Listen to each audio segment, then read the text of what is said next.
Premier jour du festival Terre du Son près de Tours. Depuis 15 ans, il accueille des artistes musiciens de tous les horizons. On retrouve Xavier Nézet en direct de Mons. Bonsoir Xavier. Oui, bonsoir. Il y a quelques minutes, le festival a commencé. C'est le Britannic Baxter Dury, le fils de l'immortel Ian Dury, qui a fait l'ouverture du festival. Et si des artistes sont là comme ça cette année, c'est grâce à notre invité, grâce à vous, Marilyn Calvo, parce que vous êtes la programmatrice du festival. Dans ce festival, on peut entendre de la pop, du rock, du rap, du reggae, de l'électro. Est-ce que c'est ça ce que vous cherchez à faire en termes de programmation, c'est-à-dire d'avoir un peu de tout ? Oui, enfin plus particulièrement à raconter une histoire et avoir un fil conducteur. Je pense que même si c'est éclectique et qu'on a l'impression qu'il y a beaucoup de choses, je pense qu'il y a quand même un trait commun entre tous les artistes. Il y a quand même une bonne touche de groovy, on va dire. C'est une façon aussi d'attirer un public le plus large possible, de ne pas vous spécialiser uniquement dans un genre musical ? Non, mais je pense qu'après, moi je suis arrivée cette année, donc l'histoire c'était de comprendre l'ADN du festival. L'ADN elle est comme ça et on va pas changer du jour au lendemain. Mais l'idée c'est quand même de parler au plus grand nombre de gens, évidemment avec des artistes un peu populaires et les attirer avec les noms qu'ils connaissent pour pouvoir leur proposer plein d'artistes émergents et découvertes. Alors à Terre du Son, il n'y a pas une ligne artistique uniforme, dirons-nous. En revanche, il y a une ligne politique, puisque ce festival se présente comme un éco-festival et ça passe par un certain nombre d'actions concrètes qu'on va découvrir dans ce reportage. Il y a quelques années encore, les vrais rockers balançaient leur verre de bière et jetaient leurs mégots par terre. Mais les temps, comme disait Dylan, ils ont changé. Aujourd'hui, le festivalier est fortement incité à respecter le domaine de Candé qu'il accueille. Et même s'il oublie de déposer son mégot dans une poubelle, il sera recyclé.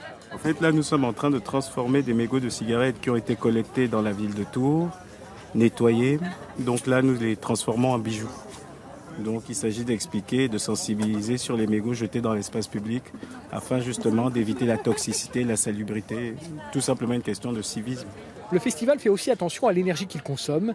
Les groupes électrogènes, gros consommateurs de fioul, sont moins présents qu'il y a quelques années et les panneaux photovoltaïques se font progressivement une place au soleil. On a une quarantaine de panneaux sur l'ensemble du festival qui nous permettent d'alimenter donc les téléphones portables et une partie de l'espace partenaire, la terrasse de Candé, sur la prairie, sur la zone payante du festival. Terre du Son a choisi son camp, Greenpeace et Sortir du nucléaire ont leur stand bien en vue et pas question d'accepter des partenaires comme Areva ou EDF. On n'a pas EDF comme partenaire, on a eu pas mal de propositions de grandes multinationales pour venir sur le festival, on a toujours refusé. Malgré des propositions financières qui peuvent être intéressantes, on fait le choix en effet de plutôt travailler avec des entreprises locales, la logique de circuit court au maximum. Après ça peut nous arriver de travailler avec peut-être des entreprises un peu plus importantes et hors région, mais on est toujours attentif aux entreprises avec qui on travaille. Le nom du festival n'a donc pas été choisi par hasard. Dans Terre du Son, il y a terre, ils ont choisi d'en prendre soin. Alors à l'échelle régionale, Terre du Son est le gros festival de l'été pour les musiques actuelles. En revanche, à l'échelle nationale, on peut dire qu'il y a une concurrence très rude cet été. Il y a les Européennes de Belfort qui ont lieu en ce moment même. Est-ce que c'est compliqué pour vous d'attirer certains artistes que vous voudriez avoir ? Oui, évidemment, il y a un peu de concurrence là-dessus. Justement, pour moi, c'est dans la contrainte qu'on devient plus créatif. Et donc, du coup, le but, c'est d'aller chercher des artistes qu'on ne voit pas partout. Ça veut dire les démarcher très tôt dans la saison ? Oui, complètement. Moi, là, en général, sur ce type de programmation, je commence dès septembre, octobre de l'année passée, qui vient, d'avant. Alors, est-ce que, à cause de cette concurrence, vous subissez une inflation, des cachets que vous devez verser à certains artistes ? Ça pèse sur le budget ?